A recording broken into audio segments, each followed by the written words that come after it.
હાલમાં ઉનાળો ચાલી રહ્યો છે અને અઠાણાની સિઝન આવી રહી છે, ત્યારે અઠાણાના ગુંડા મળવા બહુ જ અઘરા છે। ત્યારે અંકલેશ્વર તાલુકાના જૂના કાસિયા ગામે એક ખેડૂતે પોતાના ખેતર શેડા ઉપર ગુંડાનું વાવેતર કરીને એમાં મબલખ પાક ઉતાર્યો છે। ઉનાળાની સિઝન આવે એટલે સ્વાભાવિક છે કે દરેક ગૃહિણીઓની અથાણાં બનાવવાની સિઝન કહેવાય। એમાં પણ રાબેતા મુજબ કેરી, મરચાં, ગાજર ઉપરાંત ગુંદાનું અથાણું કેટલું સ્વાદિષ્ટ બને એ ઘણા પરિવારો જાણે જ છે।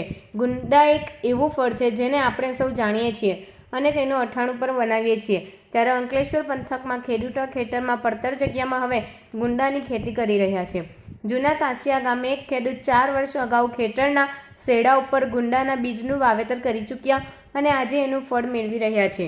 જૂના કાસિયા ગામના ખેડૂત રાજદીપ ઠાકોર આજથી 4 વર્ષ પહેલાં અથાણા માટે ખાસ વપરાતા ગુંદાના બીજ વાવ્યા હતા, જેનું પરિણામ હવે આજે તેમને મળી રહ્યું છે। તેઓ ખેતરના શેડા ઉપર ફક્ત 4 જ ઝાડ વાવ્યા હતા અને ગુંદાના ઝાડને કોઈ માવજતની જરૂર હોતી નથી કે કોઈ ખાતર કે પાણીની પણ જરૂર નથી હોતી। એ એની રીતે જ ફૂલે અને ફાલે છે અને એની પાછળ કોઈ ખર્ચ હોતો નથી। ત્યારે કેરીની જેમ ગુંદાનો પાક પણ ઉનાળાની સિઝનમાં શરૂ થાય છે અને એક ઝાડ ઉપર ઝુમખા સાથે ગુંદાનો પાક લચી પડ્યો છે અને એક ઝાડ ઉપરથી ઓછામાં ઓછા 20 થી 30 કિલો ગુંદાનો ફાલ ઉતરે છે। ત્યારે ખેડૂતને કોઈપણ માવજત અને ખર્ચ વગર તૈયાર થયેલ ગુંદાનો અંકલેશ્વર અને ભરૂચના શાક માર્કેટમાં 20 કિલોના ₹600 થી 700 ભાવ મળી રહ્યો છે। ત્યારે ખેડૂત રાજદીપ ઠાકોર માટે ગુંદાનો પાક ફાયદાકારક રહ્યો છે। ગુંદાનું સ્વાદિષ્ટ અથાણું તો કેવું હોય ગૃહિણીને ખબર જ પડે। જે રીતે બનતું હોય ત્યાર પછી એવા પરિવારમાં પણ એનો ખ્યાલ આવે કે ખરેખર ગુંડા સ્વાસ્થ્ય માટે પણ અને સ્વાદ માટે પણ સર્વોત્તમ છે।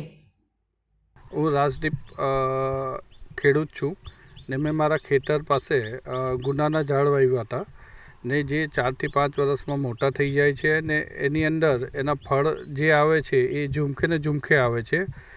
એ ફળનો ઉપયોગ જે છે આપણે મહત્ત્વનું એનો ઉપયોગ આપણે અથાણામાં કરીએ છીએ ને એ અથાણું બહુ સ્વાદિષ્ટ લાગતું હોય છે ને આ જે ઝાડ છે એની કોઈ માવજત નથી કરવી પડતી ને એનો જે માર્કેટમાં ભાવ છે એ 800 થી 1000 રૂપિયા જેવો એનો આવે છે 20 કિલોનો ને જે છે એ ઇઝીલી વેચાઈ જાય છે ને આ વસ્તુની ડિમાન્ડ બહુ સારી છે ને અથાણું પણ એનું જે છે એવું કહેવાય કે ભાઈ બહુ સારું લાગતું હોય છે ને આ જે વસ્તુ જે છે એ હું મારો દરેક મિત્રોને સંદેશ એવો છે કે ઉનાળાની સિઝનમાં આ જે પાક છે એ તમને એક સારી રકમ આપીને ફાયદો કરતો હોય છે ને આની માટે વિશેષ ધ્યાન રાખવું એટલે વિશેષ ધ્યાન રાખવાની જરૂર નથી ને ખેડૂત મિત્રો માટે આ એક ફાયદાવાળી વસ્તુ છે। એની માવજત નહીં કરવી પડે એને આગળ જતાં એને સારો